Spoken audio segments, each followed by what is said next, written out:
주간 기도 함께 할게요. 믿음의 가치관으로 사는 자녀 되게 하옵소서. 자, 로마서 12장 2절 말씀입니다. 말씀부터 같이 읽어보겠습니다. 너희는 이 세대를 본받지 말고 오직 마음을 새롭게 함으로 변화를 받아 하나님의 선하시고 기뻐하시고 온전하신 뜻이 무엇인지 분별하도록 하라. 아멘. 이 말씀을 마음에 기억하면서 우리 자녀들을 생각하며 함께 기도하겠습니다. 사랑의 하나님, 우리 자녀들의 삶 속에 언제나 예수님이 최고의 가치가 되게 하시고 언제나 믿음이 최우선이 되게 하여 주옵소서. 보이는 세상 속에 살고 있을지라도 보이지 않는 하나님의 가치관을 붙들게 하시고 악하고 음란한 이 세대를 따라가지 않도록 저들의 생각과 마음과 의지를 성령님 다스려 주시옵소서. 그리하여 하나님 선하신 목적에 합당하게 귀하고 아름답게 쓰임받을 수 있도록 하나님의 뜻을 분별할 수 있는 지혜를 우리 자녀에게 허락하여 주시옵소서. 예수님의 이름으로 기도드립니다. 아멘. 그런 은혜가 있을 줄로 믿습니다. 오늘 우리 함께 하나님의 말씀 같이 나누겠습니다. 에스겔서 33장 11절 말씀입니다. 에스겔서 33장 11절 말씀 우리 같이 읽겠습니다. 너는 그들에게 말하라. 주 여호와의 말씀이니라. 나의 삶을 두고 맹세하노니 나는 악인이 죽는 것을 기뻐하지 아니하고 악인이 그의 길에서 돌이켜 떠나 사는 것을 기뻐하노라. 이스라엘 족속아 돌이키고 돌이키라. 너희 악한 길에서 떠나라. 어찌 죽고자 하느냐 하셨다 하라. 아멘. 예, 오늘 본문 말씀에는 에스겔 선지자를 통해서 이스라엘 백성들을 향해서 당신의 삶을 두고 맹세까지 하시면서 애타게 당신의 백성들을 부르시는 그 하나님의 말씀이 나옵니다. 이것은 오늘날도 하나님을 떠나 있는 모든 자들을 부르시는 그 하나님의 구원 메시지죠. 복음인 것입니다. 자, 여러분, 사람들은 자신의 말을 그 상대방에게 확실하게 어떤 믿게 하기 위해서 뭐 대단한 뭔가를 걸고 맹세하지 않습니까? 뭐 하늘을 걸고 맹세한다, 뭐 땅을 걸고 맹세한다 그러면서 상대방에게 그 믿음을 주기 위해서 그렇게 말하기도 하지 않습니까? 근데 하나님은 그분보다 더 높은 분이 계시지 않죠. 그죠? 하나님보다 더 대단한 분이 계시지 않죠. 그래서 당신 스스로 당신의 삶을 두고 맹세한다고 말씀하고 계시는 거예요. 하나님께서 그렇게까지 말씀하신 이유는 그 내용이 너무나 중요하기 때문에 하나님의 백성들이 반드시 듣고 이해하기를 바라셨기 때문일 것입니다. 그토록 중요한 맹세의 내용이 무엇입니까? 나는 악인이 죽는 것을 기뻐하지 않는다. 그 악한 길에서 돌이켜 사는 것을 기뻐한다라는 말씀이거든요. 디모데전서 2장 4절에도 이런 말씀이 있습니다. 하나님은 모든 사람이 구원받기를 원하신다라고 말씀하셨어요. 그래서 그것이 바로 하나님의 뜻이고 하나님의 마음인 거죠. 그런데 그때 당시에 이스라엘 백성들은 율법 시대를 살았어요. 그래서 하나님께서 당신의 백성들이 죄를 지으면 아주 무섭게 심판하시는 그런 광경을 너무 많이 본 거예요. 구약 성경을 보면 그런 무서운 일들이 많이 있지 않습니까? 그래서 하나님은 너무 무서운 분이야. 악한 사람들을 징벌하기 좋아하시는 분이고 죄를 지으면 당장 심판하시는 분이라는 그런 두려움과 편견을 가지고 있었어요. 그래서 하나님은 그런 생각들을 뿌리 뽑기 위해 아니야 나는 그런 하나님이 아니란다 하시면서 안타까운 마음으로 당신의 생명을 걸고 당신의 삶을 걸고 맹세까지 하시면서 말씀하신 것입니다. 그렇다면 하나님께서 죄인들을 심판하시고 징벌하시는 진짜 이유는 무엇일까요? 그 일을 하나님이 기뻐서 행하신 것이 결코 아니거든요. 오히려 구원받을 사람들에게 구원을 재촉하시는 거예요. 빨리 그 가운데서 돌이켜 구원받을 수 있도록, 그리고 경건한 하나님의 백성들의 믿음, 신앙을 바로 세우기 위한 것이라는 거죠. 여러분, 히브리서 12장 8절에 제가 자주 말씀드리지만 징계는 다 받는 것이지만 너에게 없으면 사생자고 친아들이 아니리라고 말씀하셨거든요. 하나님이 사랑하는 친아들이기 때문에 때로는 징계도 하시고 때로는 매를 드신다는 거죠. 그게 없다. 우리가 신앙생활을 하는데 우리가 100% 완벽하게 날마다 잘할 수는 없지 않습니까? 때로는 하나님의 마음에 합하지 않는 그런 행동을 할 수도 있고 옷길로 조금 갈 수도 있는데 징계가 없다. 그러면 내가 하나님의 친아들인가? 생각해 봐야 된다는 거죠. 징계가 있다는 건 하나님이 나를 사랑하시는구나. 하나님이 나를 돌이키게 하려고 나에게 이런 어려움을 주시는구나. 그렇게 깨달으면 된다는 거죠. 그 말씀입니다. 그래서 하나님께서 그것을 깨닫지 못하는 이스라엘 백성들에게 그렇게 말씀하시면서 나는 악인들이 죄악 가운데 죽는 것을 기뻐하지 않는다. 돌이키는 것을 원한다. 그러면서 돌이키고 돌이켜라. 너희들이 어찌 죄악 가운데서 죽고자 하느냐. 그러면서 간절히 애타는 마음으로 오늘 본문 말씀을 통하여서 이스라엘 백성들을 그렇게 해서 붙잡아 주시는 그런 말씀입니다. 여러분, 이게 하나님의 사랑이죠. 그죠? 하나님의 심판이 아니고 하나님의 사랑이죠. 그래서 혹여라도 내가 살아가면서 여러 가지 어려움이 있으면 하나님이 나를 너무나 사랑하셔서 정말로 그냥 순금과 같은 믿음의 사람으로 세우시기 위해서, 아니면 나를 정말 하나님의 사람으로 온전하게 그 믿음의 길을 끝까지 걸어가도록 하기 위해서 훈련시키는 과정이구나 생각하고 하나님 저를 사랑해 주셔서 감사합니다라는 기도를 할 수 있는 우리가 되었으면 좋겠습니다. 그런 믿음으로 잘 이겨낼 수 있게 되기를 바랍니다. 여러분, 우리는 그래서 이 말씀을 통해서 위로를 받을 수가 있어요. 본문에서는 하나님께서 말씀하시길 악인이 멸망하는 것을 기뻐하지 아니하시고 돌이키는 것을 기뻐하신다고 말씀하셨잖아요. 그렇다면 지금은 비록 주님을 떠나서 이 세상 풍속을 쫓아 살아가는 우리 자녀들이라 할지라도, 우리 남편이라고 할지라도 주님께서는 그들이 돌이켜서 하나님께로 돌아오는 것을 기뻐하신다는, 우리보다도 더 기다리고 기뻐하신다는 거거든요. 그래서 누가복음 15장 7절에 이런 말씀이 있어요. 죄인 한 사람이 회개하면, 죄인 한 사람이 하나님께로 돌아오면, 예수 그리스도를 믿게 되면 하늘에서는 회개할 것 없는 이미 구원받은 의인 99으로 말미암아 기뻐하는 것보다 더 기뻐한다고 그러셨거든요. 그래서 잃어버린 한 마리 양을 위해서 99마리 양을 우리에 두고 그렇게 그냥 온 들을 찾아 헤매는 그 주님의 마음이 바로 하나님의 뜻이라는 거죠. 여러분, 얼마나 이것이 하나님의 사랑인지 우리가 깨달았으면 좋겠습니다. 그래서 혹이라도 오랜 시간 기도를 해왔는데 우리 남편이나 우리 자녀들의 회심의 시기가 늦춰지면 여러분 낙심이 될 수도 있거든요. 내가 이렇게 오랫동안 기도를 했는데 우리 남편도 우리 자녀들도 아직 하나님께로 돌아오지 않았어요. 그러면은 마음이 낙심이 될 수도 있어요. 가족 구원을 위해서 기도를 해본 분들은 그것이 얼마나 마음이 아프고 힘든 것인지 알 것입니다. 특별히 오늘 우리 가운데 그런 분이 계시다면 이 말씀을 통해서 위로를 받으시고 힘을 얻으시기 바랍니다. 주님께서는 우리 남편이나 우리 자녀들이 죄 가운데서 영원히 멸망하는 것을 원치 않으세요. 돌이키기를 원하시고 하나님께로 돌아오기를 지금도 애타게 기다리고 계신 것입니다. 그래서 본문 말씀에 돌이키고 돌이키라 그렇게 말씀하시잖아요. 너희 악한 길에서 떠나라. 그래서 오늘 이 말씀을 통해서 하나님을 떠나 있는 우리 자녀들을 지금도 찾고 찾으시는 그 하나님의 절절한 음성이 우리의 심령 가운데 들려지기를 원합니다. 그 하나님의 마음을 가지고 엄마 된 우리가 포기하지 않으면 돼요. 포기하지 않고 끝까지 기도한다면 우리 아이는, 우리 자녀들은 반드시 하나님께로 돌아올 줄로 믿습니다. 왜냐하면 그것이 하나님의 뜻이거든요. 그것을 하나님이 원하시고 기뻐하시는 일이기 때문입니다. 여러분, 혹시 오랜 기도에 지치셨나요? 아니면 낙심이 되시나요? 하나님께서 내 기도에 응답하시지 않는 것 같고 우리 자녀를 그냥 내버려 두신 것 같은 그런 두려운 마음이 드시나요? 그렇다면 오늘 본문 말씀을 믿음으로 꼭 붙잡으시기를 바랍니다.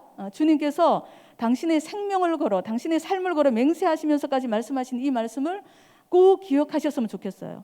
하나님이 우리 자녀가 세상 죄악 가운데에서 구원받지 못하고 그대로 죽는 것을 절대로 기뻐하지 않으세요.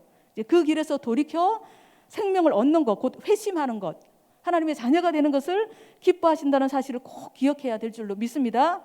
그렇다고 우리가 그렇구나, 그러니까 좀 내가 느긋한 마음으로 언젠가는 그러면 주님 만나게 되겠네, 그리고 때가 되면 주님이 알아서 하시겠지, 그런 마음으로 기도를 중단하거나 기도를 게을리하면 절대로 안 됩니다. 우리가 기도할 때는 절박하게 기도를 해야 돼요. 우리가 기도할 때는 하나님의 뜻은 그렇지만 우리가 기도할 때는 이 문제를 가지고 기도할 때는 절절하게 절박하게 기도를 해야 되는 겁니다. 하나님, 우리 아이가 하루라도 빨리 돌아오게 해주세요. 하루라도 빨리 그 구원의 때를 앞당겨 주세요. 그리고 그렇게 간절히 구하고 구해야 되는 것입니다. 왜냐하면 한 살이라도 어렸을 때 주님을 인격적으로 만나는 것이 정말로 중요하기 때문에 그렇거든요. 오늘 아침에 새벽 예배 끝나고 집에 들어가는 제가 극동방송을 듣는다고 그랬잖아요. 극동방송에서 아침 방송인데 그 오프닝 멘트 송옥숙 PD인가 하는 프로그램을 진행하는 분이 하는 그 프로그램인데 오프닝 멘트에 이런 멘트가 나오더라고요. 일찍 믿을수록 유리합니다.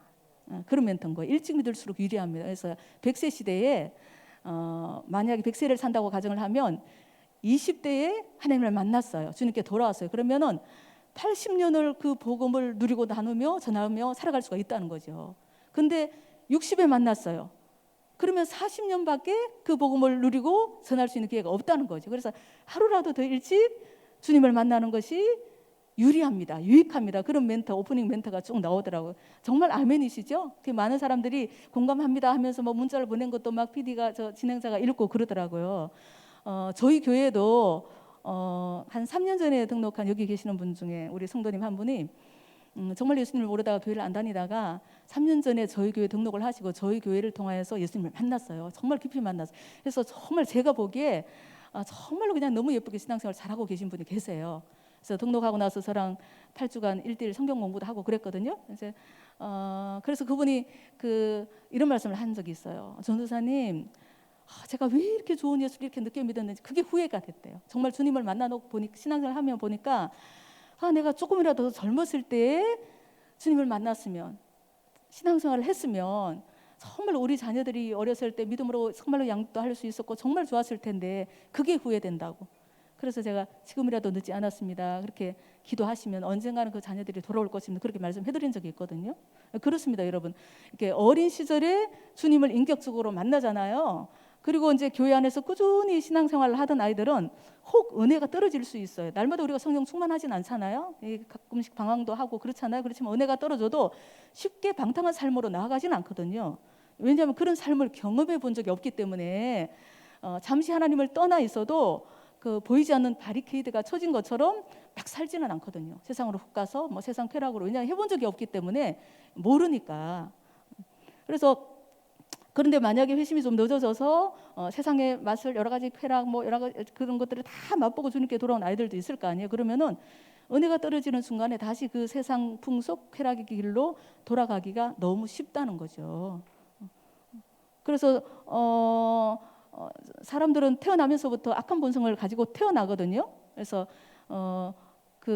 아담의 원죄를 물려받고 우리가 태어나잖아요. 그래서 본성이 악한 거예요. 그래서 어린 나이에 조금이라도 세상 때가 덜 묻었을 때 하나님을 알게 하고, 그리고 말씀과 기도로 교회 안에서 정말 그냥 잘 양육을 해야 하나님의 성품을 닮은 자녀로 끝까지 믿음을 지키며 잘 살아갈 수가 있다는 거죠.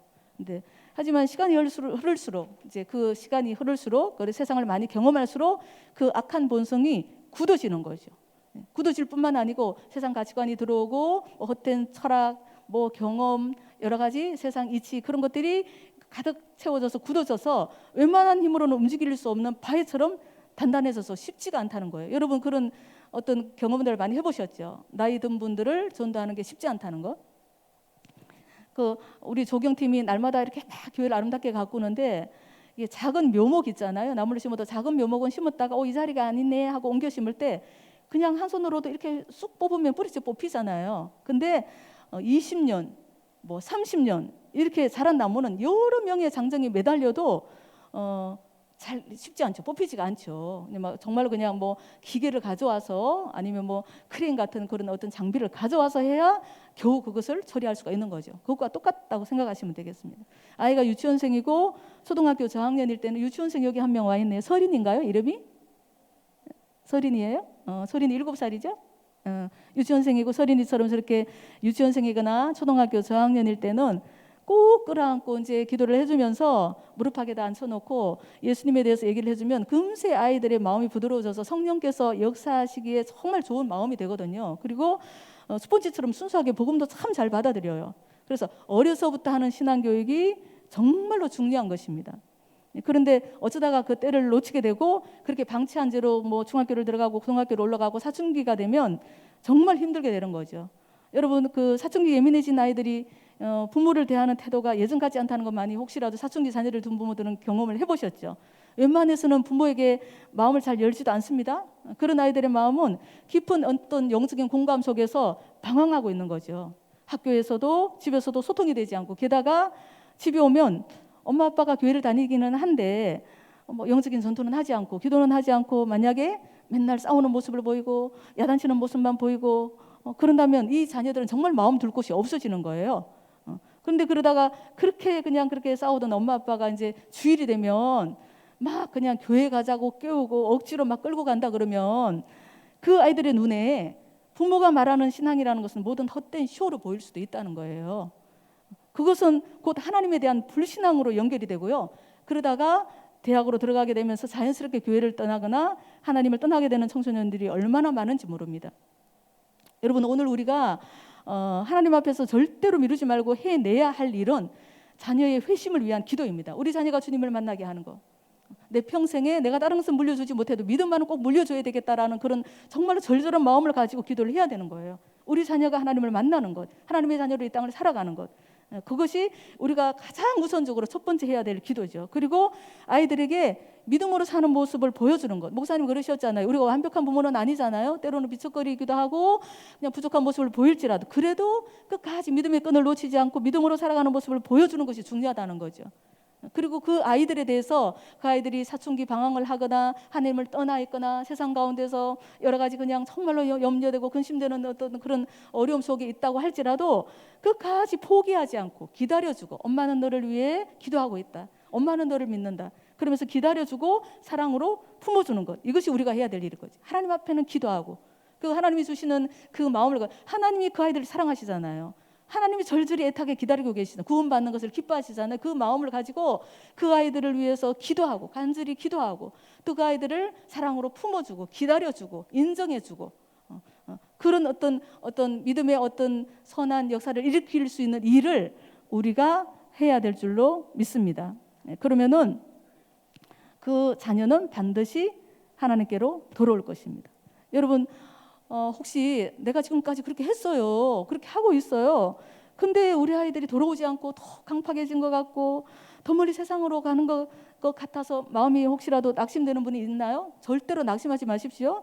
하나님은 절대로 포기하지 않으십니다. 우리는 때로는 우리가 육신의 부모일지라도 엄마라고 할지라도 때로는 포기하고 싶을 때가 있을 거예요. 그냥 내버려 두고 싶어. 그럴 때가 있을지 모르지만 우리 하나님은 절대로 포기하지 않으시고요. 또 복음은 절대로 실패하지 않습니다. 그리고 어머니의 기도는 살아 있습니다. 살아 있어요.